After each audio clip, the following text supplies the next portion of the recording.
Y nos vamos con otras cosas. Le decíamos ayer, pues ya ni, ¿qué le decimos? De esta tragedia de la que le hemos estado dando cuenta sobre el fallecimiento ya de 35 mujeres por meningitis en Durango. Cada vez se ha sabido más que fue un hongo, tardó mucho tiempo en saberse que se trataba de un hongo. Esto ocurrió en 4 hospitales privados, pero en uno en particular, el Hospital del Parque. Y finalmente hubo detenciones. Le agradezco mucho a la fiscal Sonia Yadira de la Garza, fiscal de Durango, que me tome la llamada. Fiscal, gracias, ¿cómo está? Gusto en saludarla. Muy buenas tardes, gracias, Denise. Igualmente, Denise, a usted y a su auditorio. Fiscal, antes de hablar de las 3 detenciones, desde la semana pasada hizo declaraciones que nos hizo entender que ya tenían ustedes mucho más claro cuál había sido, digamos, la forma en que esto ocurrió. Cómo fue pasando de un lugar al otro, cuál fue el epicentro.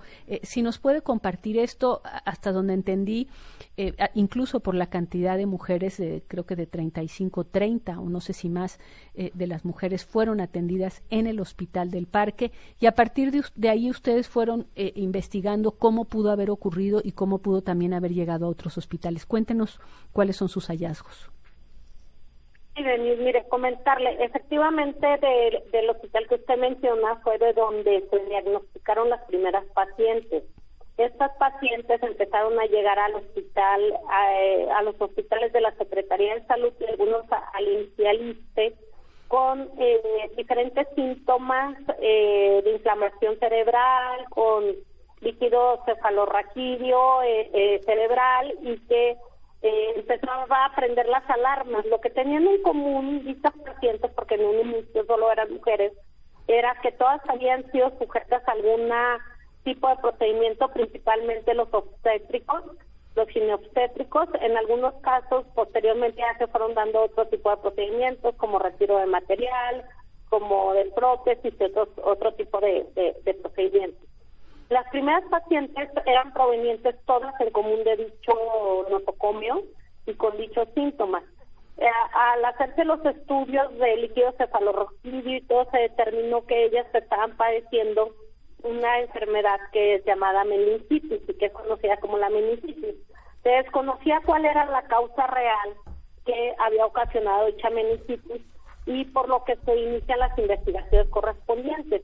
El principal indicador era que todas habían sido bloqueadas por anestesia aracnoidea, así como es el procedimiento que se hace, y es el procedimiento por el que ellas fueron bloqueadas. Perdón, nada más para que quienes nos escuchan, a diferencia de una anestesia general, el bloqueo es que se hace se inyecta en la columna, literalmente, para que se quede anestesiado solamente la parte, digamos, de la cintura para abajo. No lo estoy diciendo obviamente médicamente preciso, pero esa es la diferencia. O sea, todas estas mujeres las habían bloqueado y es decir, no habían sido anestesiadas de forma completa. Así es, de hecho ellas pueden mantenerse despiertas en su procedimiento. Muchos de los casos, y la mayoría de los casos, la paciente, si es un caso de una cesárea, pues se conoce inmediatamente a su bebé. Además de que no es la anestesia general la más indicada para los casos de los partos o cesáreas, toda vez que pueden hacer deprimidos los bebés si no se hace el procedimiento muy rápido, que no le alcance a llegar al bebé la anestesia general. Por y eso, entonces estas eran mujeres que presentaban esa característica, y por lo tanto me imagino que concentró la investigación sobre la forma y el procedimiento, digamos la jeringa, el medicamento, hacia allá se fueron. Sí, Denise, en un inicio traíamos varias líneas de investigación. Obviamente cuando inicias una investigación, sobre todo de casos muy pocos conocidos, muy científicos, pues tienes que partir de varias líneas de investigación, y en un inicio la más fuerte era el medicamento contaminado de origen, ¿no? Y en especial un medicamento que se llama bufacaína pesada, que es la que se utiliza como una constante en casi todos esos procedimientos, y es la que los propios anestesiólogos la consideran la ideal para este tipo de procedimientos. Sin embargo, no solo se usa ese medicamento, utilizan otros medicamentos como puede ser microdosis de morfina y otros, o efedrina, lidocaína y otros medicamentos. Al hacerse el análisis de esa primera línea de investigación, inmediatamente que la Fiscalía recibió la primera denuncia, que fue el día 31 del mes de octubre, inicia las investigaciones, solicita el expediente clínico tanto al hospital como al hospital donde se encuentra internada la paciente de la que es la denuncia. Nosotros solo podemos actuar en carpetas de investigación por denuncia. El día primero fallece desafortunadamente esa primera paciente, el 1 de noviembre. Cuando fallece esa paciente, inmediatamente tuvimos que reunir los datos de prueba necesarios para que un juez nos otorgara una orden de cateo en contra de dicho hospital y proceder a su aseguramiento. ¿Por qué era primero ese hospital? Porque era el único donde se habían presentado estos casos donde estaban presentándose las pacientes con este tipo de meningitis. Cuando fallece esta paciente, inicialmente se hace la necropsia aquí en Fiscalía General del Estado, se solicita el apoyo por parte de la Secretaría de Salud con patólogos. ¿Por qué? Porque en este tipo de muertes se necesita analizar los tejidos para determinar cuál es la causa de esta meningitis, de esta muerte. Inicialmente, pues se hicieron unos... nada más, la meningitis es una inflamación y puede ser provocada por bacterias y por otras cosas. Entonces, ustedes lo que querían era saber qué era lo que lo había provocado. Y se necesitaba saber tanto para el tema de investigación penal y la más importante, para determinar qué tipo de medicamentos, tratamiento darle a todas las pacientes, ¿verdad? Y evitar mayores casos de muerte. Como se han evitado muchos de ellos y desafortunadamente algunos de ellos no por el avanzado, el proceso avanzado del hongo que se detectó. Se hace un procedimiento rápido en donde se determina que una vez que nos autorizó el esposo de la víctima, que fue 3 días después, entregar esos tejidos, se hace un procedimiento rápido que lleva algunos días para determinar que se trata de un hongo. Entonces de ahí parte por parte de todo el sector salud a nivel nacional y del gobierno del Estado, del sector salud del Estado, incluso con asesoría de algunos médicos internacionales, que es el tratamiento que se tiene que dar a las pacientes para combatir un hongo, ¿verdad? Que son antimicóticos. Sin embargo, nosotros necesitamos saber qué tipo de hongo era y por qué estaba ocasionando esa situación. Para que se dé un resultado patológico bien establecido, así mínimo se lleva 4 semanas, pero al tratarse de un hongo se puede llevar hasta más tiempo por el crecimiento. Y yo pedí a un juez una orden de aprehensión por el delito de homicidio en agravio de la víctima y le dijera que era por meningitis y me decía el juez que esta es una enfermedad. Yo tenía que plantearle al juez que esta enfermedad había sido ocasionada por un agente externo, como es el hongo que fue detectado una vez que se hicieron los estudios patológicos. Es decir, lo que usted me está diciendo es la razón por la cual usted no procedió, la Fiscalía, a la detención ni de los médicos ni de los directores de los hospitales antes. Me está diciendo que no tenía en sus manos los elementos contundentes para hacerlos responsables de esa muerte y de las que iban a seguir. Así ¿Es eso? Si no podía ajustar, así es. Si yo no tenía un resultado que yo le hiciera al juez que no fue una muerte por enfermedad, sino por un agente externo, por una cuestión provocada de otra naturaleza, una contaminación. El juez no me iba a dar una orden de aprehensión. Así es. Y la otra era que también necesitábamos agotar líneas de investigación para no acusar gente que no era responsable de él. Como era agotar el que el medicamento no viniera contaminado o viniera contaminado de origen. Si venía contaminado de origen, no eran responsables ni los médicos. ¿Sí? Ahora, una vez... Esos resultados los tuvimos hasta diciembre. Bueno, entonces, digamos, lo que me está diciendo es la razón por la cual esto ha tardado tanto. Ahora, cuénteme cómo es a partir de que determinan que es un hongo, que ese es el lugar de donde parte, que es el hospital del parque. Cuénteme cómo van ustedes encontrando, digamos, cuál fue el elemento que salió del parque y y que llevó a otros hospitales. Me imagino que ustedes lo que fueron fue revisar anestesiólogos y médicos que trabajan en varios hospitales y que habrían participado justo en esas intervenciones que derivaron en la contaminación con el hongo y en meningitis y en algunos casos provocaron la muerte. ¿Eso fue lo que fueron haciendo?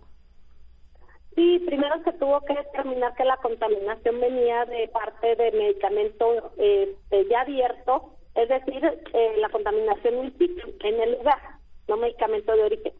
Y una vez que se determinó que fue por el mal manejo y una vez que realizó todas las revisiones COFEPRIS y que esos hospitales, en especial el primero, no cumplía con lo establecido en la norma oficial mexicana y en la Ley General de Salud, estas omisiones de cuidado, de limpieza, de higiene, de manejo de medicamentos, de contar con los permisos y tener a los responsables de los comités de infectología, al tener a los responsables de las enfermedades nosocomiales, y todas esas omisiones generaron que se generaran bacterias y hongos por el incumplimiento de las normas en dicho nosocomio y otro que tenía relación, porque incluso el medicamento lo compraba el primer hospital para el segundo hospital que ni siquiera contaba con una licencia sanitaria. Es decir, el hospital del Parque compraba un medicamento y se lo compraba también y se lo pasaba a un hospital que ni siquiera era de los mismos dueños, pero no tenía permiso para comprarlo. Así es. Y entonces, ¿cómo determinan que hay, porque está detenido un anestesiólogo? Entonces, este anestesiólogo, exactamente, ¿qué es lo que ustedes acusan que hizo este anestesiólogo? Se estudia la totalidad de los expedientes de las personas que ya resultaron afectadas, y diagnosticadas por el hongo, que son 79 casos que están diagnosticados al día de hoy. Y al hacer el estudio de todos y cada uno de los expedientes, se determina que el único anestesiólogo que estuvo en los 4 hospitales de donde salió es el doctor que está detenido el día de hoy. Pero no solo es lo que haya estado en los 4 hospitales. Tenemos que establecer el vehículo por el que en los 4 hospitales llegó el medicamento contaminado y resultaron lesionadas estas personas. Resulta que en los propios expedientes clínicos se establecía que ese médico, de manera indebida, irresponsable y sin cumplir con las normas, llevaba su propio medicamento, no la bubacaína, sino la morfina, la efedrina y otros medicamentos que también eran controlados y que él introducía en los diversos hospitales donde hacía sus prácticas y que está marcado en los propios expedientes que él llevaba. Lo decía, es decir, ni siquiera estaba oculto, él decía en el expediente y llegó el anestesiólogo y él ya traía su morfina y la mezcló con la bubacaína y eso fue lo que le dio al paciente. Sí, es lo que le introdujo al paciente a la hora de poner la anestesia. Y venía abierta, eso quiere decir que no habría ahí en condiciones, es decir, traía un medicamento que ya había sido utilizado. Eso es lo que me parece. A ver, tenemos que ir a una pausa. Creo que esto es muy, muy importante, no solamente por esto, sino porque los médicos con que consultamos nos habían dicho que esto era muy probablemente lo que había pasado y quiere decir que no solo ocurre en Durango. Vamos a hacer una pausa, regresamos, estamos platicando con la fiscal de Durango, Sonia Yadira de la Garza. Ya volvemos. Aquí atando cabos y estamos hablando, y le agradezco mucho el tiempo que nos está dando la fiscal Sonia Yadira de la Garza, fiscal de Durango, con este tema que es una enorme tragedia, lo ocurrido en Durango, donde hay ya 35, de las cuales 34 mujeres muertas por meningitis provocada por un hongo, es decir, una contaminación que le provocó la inflamación de la meninges y que les provocó la muerte. El tema aquí fue por una contaminación ocurrida en hospitales privados y era muy importante que esta investigación fiscal llegara hasta la explicación última, porque la información que nosotros obtuvimos en las primeras semanas era doctores que se acercaron a nosotros a decirnos, obviamente en el anonimato, que ellos pensaban que era la anestesia y que ellos pensaban que no era de origen el medicamento, es decir, que no estaba contaminado de origen, sino que se utilizaba, que a veces utilizaban o varias veces la aguja o que la anestesia la llevaban de un lugar al otro. Y lo que usted me está diciendo es que lo que ustedes hacen en la investigación es descubrir que de los 79 casos en los que hubo contaminación participó un anestesiólogo, que este anestesiólogo estaba en el Hospital Parque, pero también en los otros hospitales, y que además en los expedientes quedó plasmado que no solamente utilizó medicamento que le daba el hospital cerrado, sino que utilizaba medicamento que él traía. Y en esto del medicamento que él traía, entre ellos morfina, entiendo que no es que ahí abriera la morfina, sino que podía traerla incluso ya abierta de una utilización anterior. No sé, ni siquiera, explíqueme exactamente qué es lo que ustedes concluyen. Sí, mire, no solo era la morfina, también traía la efedrina y otros medicamentos controlados.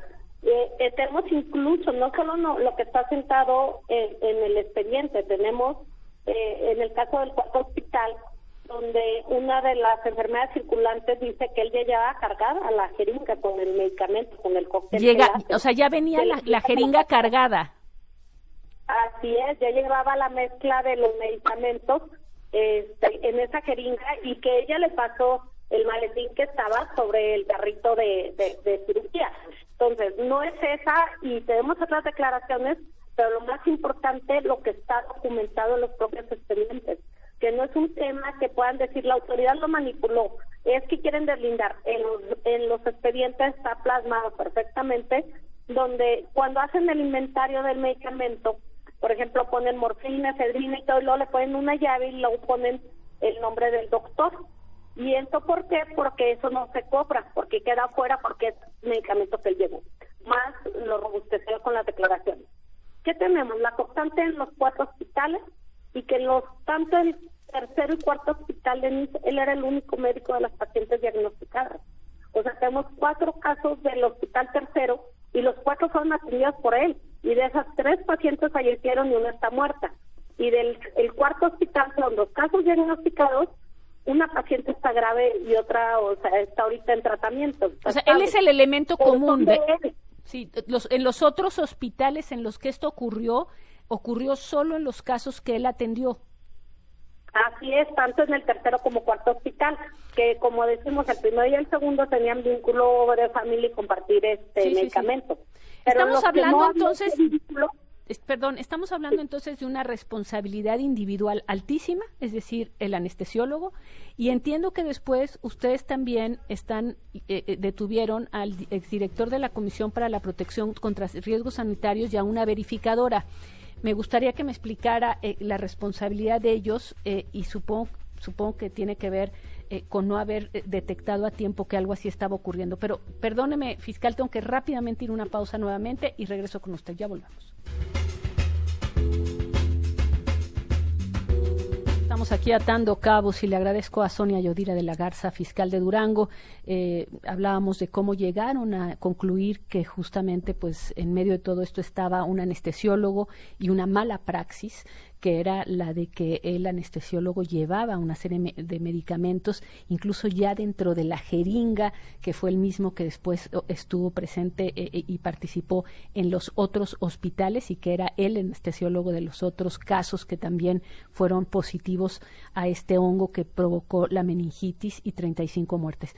Le iba a decir, y hay 2 detenciones más, las del exdirector de la Comisión para la Protección contra Riesgos Sanitarios y una verificadora. Antes, nada más preguntarle, ¿y los dueños de estos lugares? Tenemos las órdenes de aprehensiones, Denise, en contra de ellos. Tenemos la solicitud de la alerta roja de Interpol, tenemos también la alerta de migración y tenemos también la solicitud a Relaciones Exteriores. Hasta este momento no han salido del país y seguimos investigando, y ya se solicitaron la colaboración a todos los estados de la República para su detención. Ellos Muy también bien. incurren en responsabilidad. Entonces, bueno, por una parte incurren en responsabilidad los dueños también, pero están fugados. Y en el caso del exdirector de quien fuera de la Comisión de la Protección contra Riesgos Sanitarios, creo que me quería pasar al fiscal que tiene información sobre esto, que ha trabajado con usted y que tendría las razones, digamos, de por qué es el fiscal anticorrupción Noel Díaz, ¿verdad? Sí, Denise, es una fiscalía autónoma y él conoce los delitos relacionados con corrupción y cometidos por servidores públicos en el ejercicio de sus funciones. Por ese motivo, él tendría que darle la información correspondiente. ¿Está con usted? Pásemelo, por favor. Pásemelo, por favor. Gracias, fiscal.